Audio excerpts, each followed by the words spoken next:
إن الحمد لله نحمده ونستعينه ونستغفره ونعوذ بالله من شرور أنفسنا ومن سيئات أعمالنا. من يهده الله فلا مضل له ومن يضلل فلا هادي له، وأشهد أن لا إله إلا الله وحده لا شريك له، وأشهد أن محمدا عبده ورسوله. أما بعد، فإن خير الحديث كتاب الله، وخير الهدي هدي محمد صلى الله عليه وسلم، وشر الأمور محدثاتها، وكل محدثة بدعة، وكل بدعة ضلالة، وكل ضلالة في النار. فقد قال الله تبارك وتعالى في كلامه المجيد والفرقان الحميد: أعوذ بالله السميع العليم من الشيطان الرجيم، فاصدع بما تؤمر وأعرض عن المشركين إنا كفيناك المستهزئين. رب اشرح لي صدري ويسر لي أمري واحلل عقدة من لساني يفقهوا قولي. سبحانك لا علم لنا إلا ما علمتنا إنك أنت العليم الحكيم. اللهم صل على محمد وعلى آل محمد كما صليت على إبراهيم وعلى آل إبراهيم إنك حميد مجيد. اللهم بارك على محمد وعلى آل محمد كما باركت على إبراهيم وعلى آل إبراهيم إنك حميد مجيد. أعوذ بالله من الشيطان الرجيم. بسم الله الرحمن الرحيم. يا أيها الذين آمنوا اتقوا الله حق تقاته ولا تموتن إلا وأنتم مسلمون. يا أيها الناس اتقوا ربكم الذي خلقكم من نفس واحدة وخلق منها زوجها وبث منهما رجالا كثيرا ونساء، واتقوا الله الذي تساءلون به والأرحام إن الله كان عليكم رقيبا. يا أيها الذين آمنوا اتقوا الله وقولوا قولا سديدا يصلح لكم أعمالكم ويغفر لكم ذنوبكم، ومن يطع الله ورسوله فقد فاز فوزا عظيما.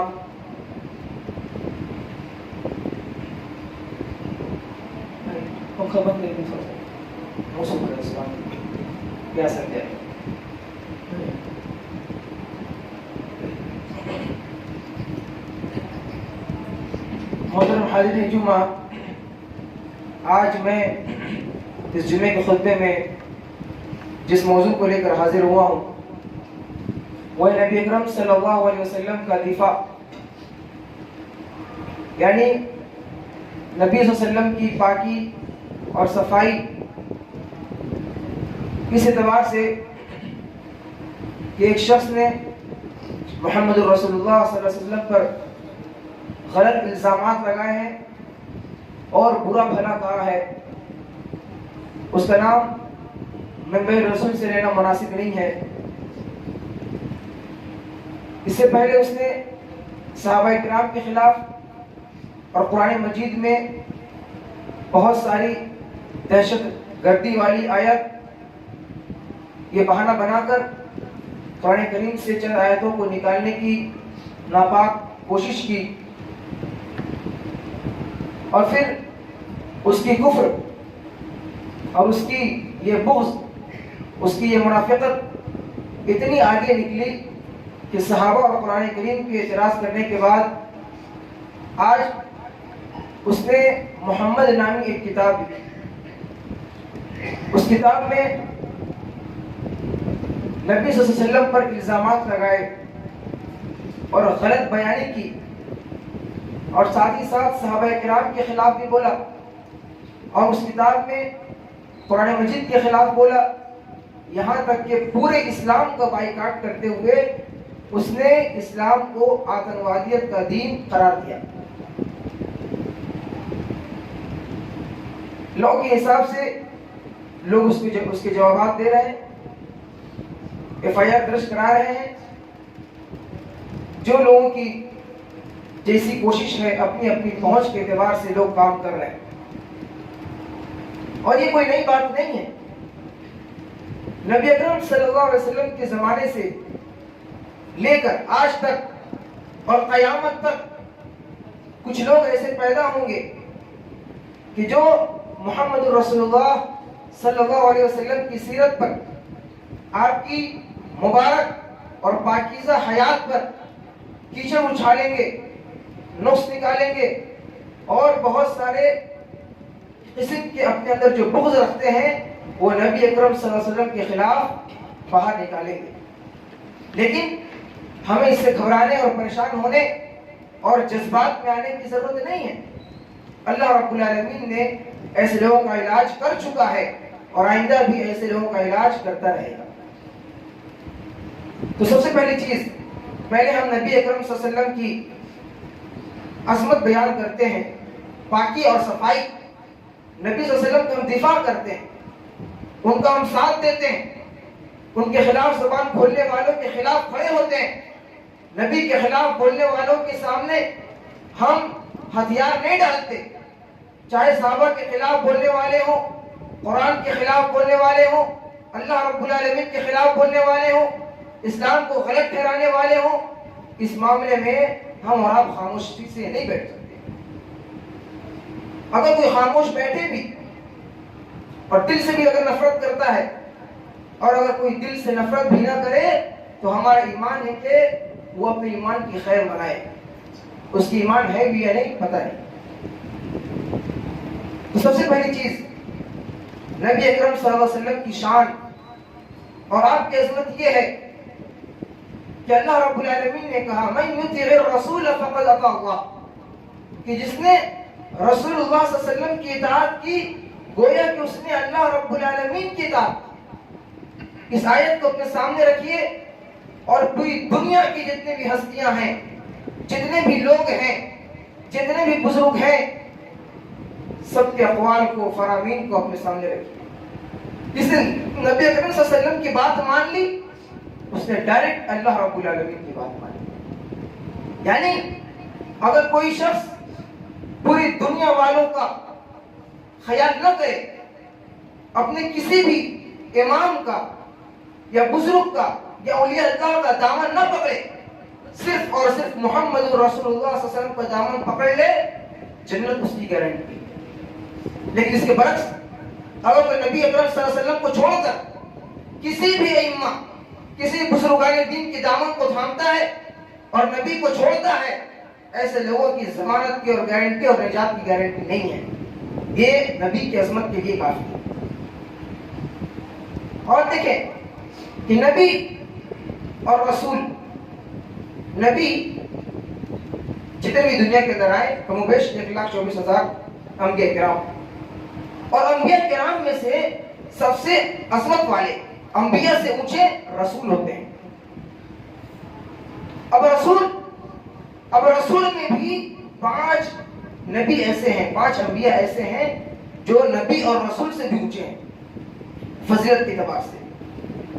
اس میں ابراہیم علیہ السلام، موسیٰ علیہ السلام، عیسیٰ علیہ السلام اور محمد رسول اللہ صلی اللہ علیہ وسلم.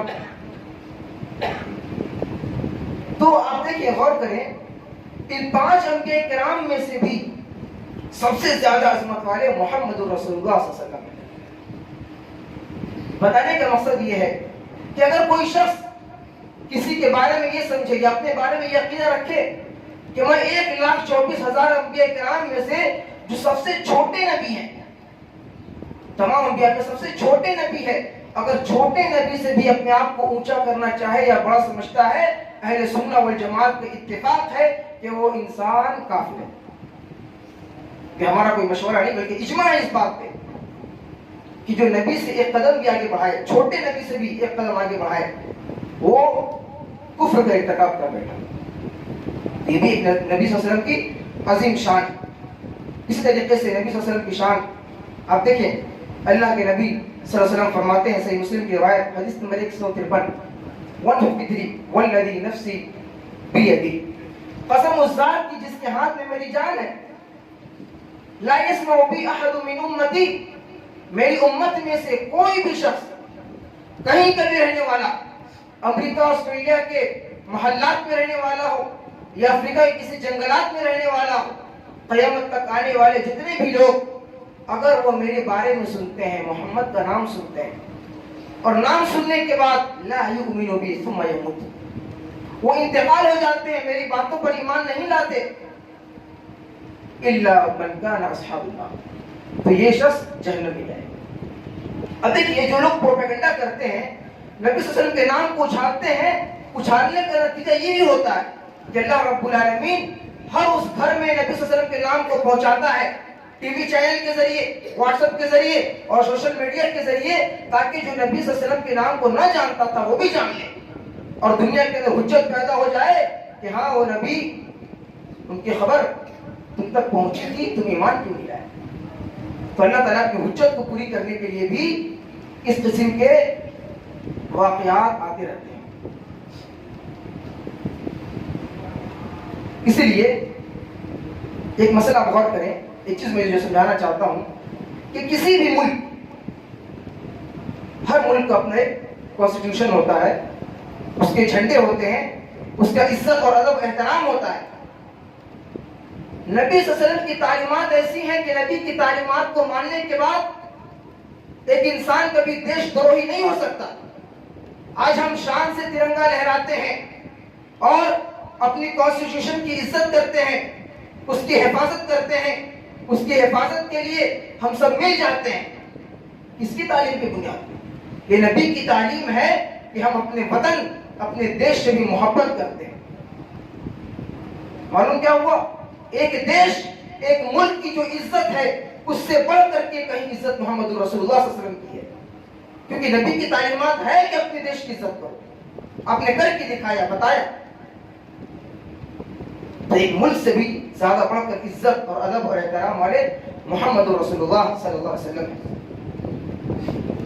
جہاں محمد رسول اللہ صلی اللہ علیہ وسلم پر کیچڑ اچھالا گیا، وہیں پر آپ دیکھیے کہ محمد رسول اللہ صلی اللہ علیہ وسلم کی تعریف کرنے والے ہوئے، اور صرف مسلمانوں میں نہیں، غیر مسلموں میں بھی۔ مصر کے ایک عالم ہے خلیل یاسین، انہوں نے کتاب لکھی عربی زبان میں، محمد عند علماء الغرب، یعنی یورپی علماء کے درمیان، یعنی نان مسلم جتنے بھی یہودی علماء ہیں، دوسرے مذہب کے ماننے والے ہیں، ان لوگوں نے محمد رسول اللہ صلی اللہ علیہ وسلم کے بارے میں تقریباً کئی کتاب لکھی، اور اس کو انہوں نے نام مینشن کے ساتھ ذکر کیا کہ 250 ایسے مفکر ہیں، غیر مسلم ہیں، جو محمد رسول اللہ صلی اللہ علیہ وسلم کی تعریف میں آپ کی سیاست کو دیکھ کر، آپ کی رفاقت کو، اخلاقیات کو، کردار کو دیکھ کر انہوں نے کتاب لکھی، اور پھر وہ مصنف اور رائٹر مشہور ہوئے۔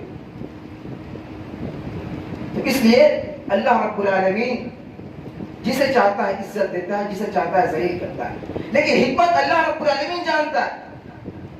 اسی لیے امام شافعی رحمہ اللہ کہتے ہیں کہ اگر ایک انسان چاہتا ہے کہ میں سب آدمی کو خوش رکھوں، ممکن نہیں ہے۔ سب آدمی کو ایٹ اے ٹائم خوش کر کے رکھنا یہ ممکن نہیں ہے۔ یا تو وہ انسان ڈبل اسٹینڈرڈ ہے، یا پھر وہ حق کو جاننا نہیں چاہتا۔ تو اس لیے جو حق بیانی کرے گا اللہ رب العالمین اور اس کی مدد کریں گے، اور جو اس کے مخالف میں ہوگا، حق کو نہیں ماننے والا ہوگا، پھر کیا ہوگا؟ ایسے لوگوں کا انجام جیسے ہم دیکھتے چلے آ رہے ہیں۔ کسی نبی کی شان میں گستاخی کی، ایک کتا نے کاٹا، مر گیا۔ میں حدیث بیان کر رہا ہوں، لیکن وقت نہیں ہے کہ پوری ڈیٹیل بیان کروں۔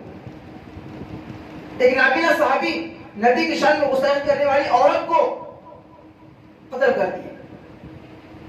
سو بتائیے آپ، اس لیے نبی صلی اللہ علیہ وسلم کی عزت، ادب، احترام اتنا زیادہ ہے کہ دنیا کے قانون کے اعتبار سے جو یونائٹڈ اسٹیٹ آف امریکہ، وہاں کی ریاست متحدہ امریکہ جو ہے، وہاں کیا اٹھائیے قانون اور دنیا کے قانون، اور پھر عقلی طور پر، فطری طور پر، سمجھداری طور پر، اجماعاً، قیاساً، قرآن و حدیث کے حوالے سے، ہر اعتبار سے آپ دیکھیں تو جو بھی محمد رسول اللہ صلی اللہ علیہ وسلم کی شان میں گستاخی کرتا ہے اس کی سزا قتل ہے،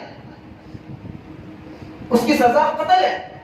یہ الگ مسئلہ ہے کہ ہم اسلامی حکومت جہاں قائم ہوگی وہ حکومت کے آرڈر سے ہم اسے قتل کریں گے، لیکن ایسے ممالک جہاں اسلامی ممالک کا نہیں ہے تو وہاں پر ہم یہ ایکٹ اپنی طرف سے نہیں لاگو کر سکتے، ورنہ فتنہ اور فساد کرے گا۔ تو اس لیے اسلامی حکومت دنیاوی اعتبار سے، ہر اعتبار سے یہ چیز کیا ہے کہ اس کو قتل کیا جائے جو بھی نبی کا گستاخ ہے۔ سیکشن 295A ایک ایکٹ ہے، لا ہے، قانون ہے، اس کے بارے میں اگر آپ دیکھیں، پڑھیں، مطالعہ کریں، اس میں لکھا ہوا ہے ڈیلیبریٹ کے بارے میں ہے، ڈیلیبریٹ ایکٹ ہے وہ، کہ intending to outrage religious feeling of any class by insulting its religion or religious belief. یعنی کوئی بھی شخص کسی بھی دھرم کے بارے میں، یہ قانون ہے ہندوستان کا، کہ کوئی بھی شخص کسی بھی دھرم کے بارے میں اگر غلط بیانی کرتا ہے یا پھر دھرم کو بے عزت کرنے کی کوشش کرتا ہے، چاہے لکھ کر کے ہو، چاہے بول کر کے ہو، چاہے کر کے ہو، سزا کیا ہے اس کی؟ ہندوستان کے قانون کے اعتبار سے اس کی سزا ہے یا تو اس کو جیل میں 3 سال کے لیے قیدی بنا دیا جائے، یا پھر اس پر جو حکومت فائن لاگو کرے وہ فائن اس کو اوپر لگے گا. اور کبھی کبھی زیادہ بے عزتی کرنے کی وجہ سے دونوں لاگو ہو سکتا ہے، 3 سال کا جیل بھی ہوگا اور جو سب فائن اسے دینا پڑے گا. یہ ہندوستان کا قانون ہے. ایک دین اور دھرم اور دین کے ماننے والے جو گرو ہوتے ہیں محمد رسول اللہ صلی اللہ علیہ وسلم، اس پر بے عزت، ان کی بے عزتی کرنے کی یہ سزا ہندوستانی قانون کے اعتبار سے. اب آئیے، عیسائی ایک یورپی فلاسفر ہے، عیسائی ہے، کرسچن ہے، یورپ کا رہنے والا ہے، ایک فلاسفر ہے، فلسفہ وہ بیان کرتا تھا. اس کا نام ہے والٹر، سرچ کیجئے گا والٹر. وہ کیا کہتا ہے؟ دیکھیے وہ کہتا ہے کہ انسان اپنے قریب ترین رہنے والے لوگوں میں اچھا نہیں ہوتا. ایک انسان بڑا ڈاکٹر ہو یا انجینئر ہو یا عالم ہو، کوئی بھی ہو، وہ اپنے دوستوں کے درمیان دوست جیسا رہتا ہے، فرینڈ، گھر کے درمیان گھر جیسا رہتا ہے. اپنے علاقے میں ایک بڑا سے بڑا ڈاکٹر بھی ہو، کوئی بھی ہو، اگر اپنے علاقے میں رہتا ہے تو اپنے علاقے کا ہی رہتا ہے، اس کی ویلیو نہیں ہوتی. جسے بولتے ہیں گھر کی مرغی دال کے برابر. تو یہ والٹر کہتا ہے کہ انسان اپنے قریب ترین لوگوں میں رہنے والوں میں اس کی وہ عزت نہیں ہوتی. اب کوئی بھی ہو دنیا کا. پھر آگے کہا سوائے محمد رسول اللہ صلی اللہ علیہ وسلم کے. کیوں؟ والٹر نے نبی صلی اللہ علیہ وسلم کی سیرت پڑھی اور مطالعہ کیا. خدیجہ رضی اللہ عنہا جو آپ کی بیوی ہیں ان کا جائزہ لیا، یہ کیا کہتی ہیں محمد کے بارے میں صلی اللہ علیہ وسلم. ان کے غلام تھے انس بن مالک، ان کے بارے میں پڑھا والٹر نے اور کہا کہ نہیں، یہ انس بن مالک کا کیا رویہ تھا اللہ کے نبی صلی اللہ علیہ وسلم کے ساتھ، نبی کا کیا رویہ تھا اپنے غلام کے ساتھ. اور ابو بکر صدیق دوستی یاری بھی چیک کی کہ دوستی یاری میں تو کوئی نقص نہیں ہوگا. ابو بکر صدیق رضی اللہ عنہ کی زندگی پڑھی اور پھر یہ اس نے برملا کہا کہ سوائے محمد رسول اللہ کے دنیا میں ہر شخص، ہر انسان اپنے قریبی کے نزدیک اس کی اہمیت نہیں ہوتی، لیکن محمد رسول اللہ واحد ہستی ہے جو اپنے دوستوں میں، اپنے بیویوں میں اور پھر اپنے آس پاس کے رہنے والوں میں سب سے زیادہ محبوب تھے. واحد شخصیت. اور قیامت تک ایسا شخص پیدا نہیں ہوگا. یہ ہمارا دعویٰ ہے. یہ بھی کیا ہے؟ لیکن نبی کی عظمت اتنی پاکیزہ، اس پر الزام لگا رہے ایسے ایسے. اب دیکھیں ہمارا کام ہی ہے کہ جو اسلام کے خلاف بولے ہم اس کے سامنے زبان کھولیں، کیونکہ ہم ہندوستان میں رہتے ہیں اور ہندوستانی جو کانسٹیٹیوشن ہے، لا ہے، ہمیں اختیار دیتا ہے کہ آپ اپنے دین کا دفاع کریں، اپنے دین کو بچائیں، حفاظت کریں. لہذا خاص طور پر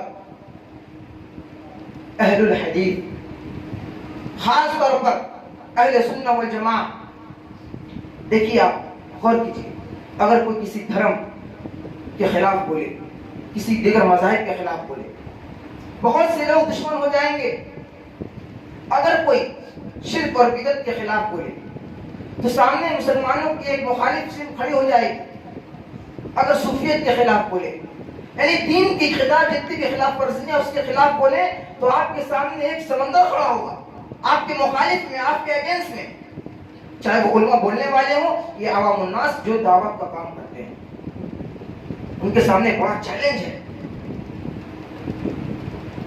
بسا اوقات اب انسان کوئی عالم یا کوئی مصلح، اصلاح کرنے والا اگر کسی کو بولے تو ہر انسان سمجھتا ہے بول رہے ہیں. مثال کے طور پر ایک عالم اگر شراب کے پر تقریر کرے، شراب مت پیو، حرام ہے، یہ ہے، اب جو شراب پیتا ہے وہ سمجھے گا مولوی صاحب ہمیں کو بول رہے ہیں. چوری مت کرو، چوری میں گناہ ہے، یہ ہے. اب جو چوری کرنے والا ہوگا وہ سوچے گا لگ رہا ہے ان کو پتہ چلا ہے ہمیں کو بول رہے ہیں. تو یہ اہل حدیث کا ہر فرد، ہر آدمی اگر زبان کھولے گا تو اس کے سامنے مخالف. اس لیے اللہ کے نبی نے فرمایا کہ ایک زمانہ آئے گا کہ دین پر قائم رہنا ایسے ہوگا جیسے ہاتھ پر آگ کا گولا لیا. آگ کا گولا ہاتھ میں لے کر رہ سکتا ہے، اطمینان سے سو جائے گا. پریشانیاں چاروں طرف سے آئیں گی، لیکن ہمارا کام ہے اپنی استطاعت کے مطابق جہاں تک ہو سکے ہم دین کا کام کریں گے. اس لیے ہم پیدا کیے گئے، ہمارا مقصد یہی ہونا چاہیے. آگے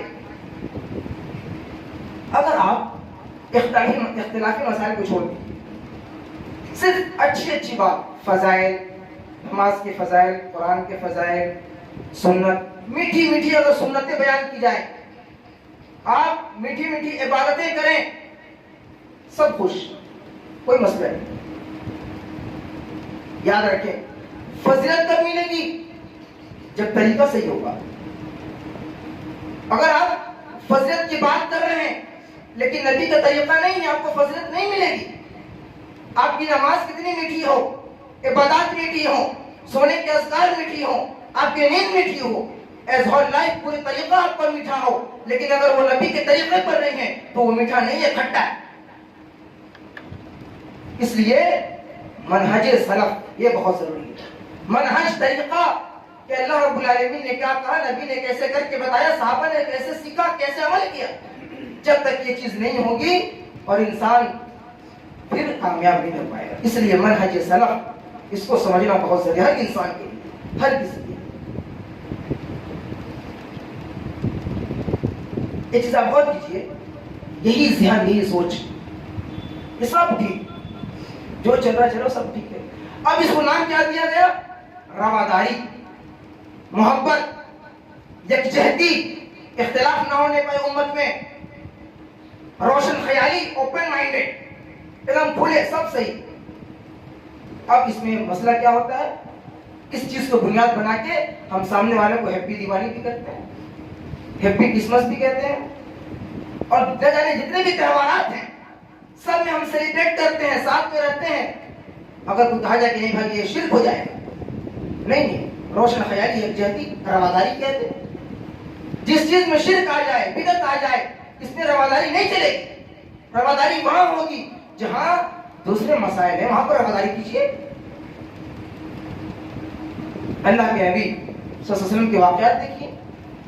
اللہ رب العالمین نے کہا کہ ام حسب الذین اجترحوا السیئات ان نجعلهم كالذین آمنوا وعملوا الصالحات، سورہ جاسیہ آیت نمبر 21.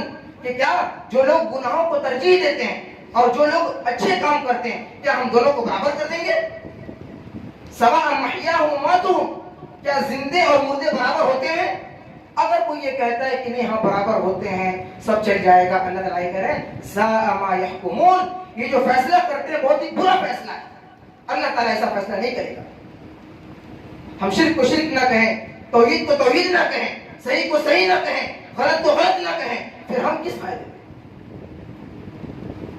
اس لیے بولنا پڑے گا کہ ہاں یہ صحیح ہے، یہ غلط ہے، تب تو عمل ہوگا.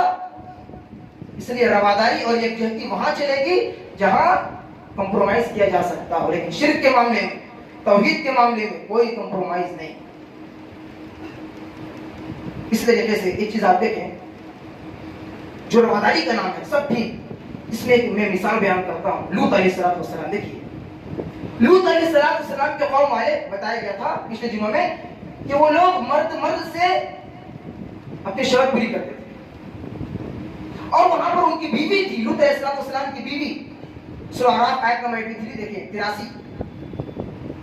جو بیوی تھی لوط علیہ السلام کی، وہ جا کر کے ان کی حمایت کرتی تھی. وہ غلط کام میں شامل نہیں تھی، لیکن جا کر کے کہتی ہاں ٹھیک ہے، میرے شوہر بھی ٹھیک دعویٰ دیتے ہیں، چلو تم لوگ بھی یہ کر رہے ہو، چلو ٹھیک ہے. جو بھی چیزیں وہ دونوں طرف جا کر کے کیا کیا کرتی تھی. اللہ رب نے کہا کہ فَأَنْجَيْنَاهُ وَأَهْلَهُ إِلَّا امْرَأَتَهُ، ہم نے لوط علیہ السلام کو نجات دی اور ایمان لانے والوں کو نجات دی، لیکن ان کی بیوی کو ہم نے نجات نہ دی. بیوی غلط کام نہیں کرتی تھی، لیکن ہاں میں ہاں، رواداری کے نام پہ، یکجہتی کے نام پر، سب سے مل جانا، بھول جانا، سب چلے گا. اللہ نے کہا اس کی بیوی کو ہم نے ہلاک کر دیا. کیوں؟ اس رواداری کے چکر میں، کہ شرک اور توحید کو نہ دیکھتے ہوئے اپنے شوہر نے توحید کی دعوت دے رہے تھے، اسے چھوڑ کر کے رواداری کے نام پہ چلی گئی. اللہ نے کہا ہم نے اس کو بھی ہلاک کر دیا گرچہ کہ وہ گناہ نہیں کرتی تھی. یہ دلیل ہے کہ ہاں رواداری محبت وہیں تک جہاں تک ہماری توحید میں آج نہ آئے. دوسری بات، اب آئیے دیکھتے ہیں کہ وہ بدبخت لعین کچھ الزام لگایا نبی صلی اللہ علیہ وسلم پر، ہم اس کا دفاع کرتے ہیں. ٹائم بہت کم ہے، 10 منٹ ہے مشکل سے. سب سے پہلی چیز، محمد نامی کتاب میں، ہندی میں کتاب ہے، میں رات میں ڈاؤن لوڈ کیا 12 بجے اور تقریباً اسے 1-2 گھنٹہ لگا اس کا سروے کرنے میں، کیا ہے اس میں کیا نہیں ہے. میں کچھ نکات لکھا ہوں. سب سے پہلی چیز اس نے کہا چیپٹر نمبر 1 اور 2 میں شروع میں کہ اسلام آتنکوادی کا مذہب ہے، اور ہمیشہ یہ چلا آ رہا ہے، لوگ جواب دیتے آ رہے ہیں. دوسرا اس نے کہا کہ نبی صلی اللہ علیہ وسلم پاگل ہو گئے تھے، نعوذ باللہ، مجنون. اس نے کہا کہ قرآن کریم کو جھوٹا ٹھہرایا کہ قرآن کریم یہ جھوٹا ہے، اور یہ محمد جو کی بات کہتا تھا اپنی بات کہہ کر کے اللہ کی طرف منسوب کر رہا ہے کہ اللہ کا کلام ہے، اور محمد اپنی طرف سے بولتا تھا. یہی بات کفار مشرکین نے کہا تھا کہ آپ پاگل ہیں، آپ نے اپنی طرف سے بات کر لیا ہے. کہ کفار مشرکین کا پورا وطیرہ اس کے اندر موجود ہے. 5ویں بات اس نے کہا کہ نبی صلی اللہ علیہ وسلم اپنی بات کو اللہ کی طرف بولے، جھوٹ بولے، اور محمد رسول اللہ صلی اللہ علیہ وسلم کو اپنی زندگی میں، مدنی زندگی میں جب گئے تو اللہ کے نبی کو گھمنڈ ہو گیا تھا، اللہ کے نبی کو تکبر ہو گیا تھا.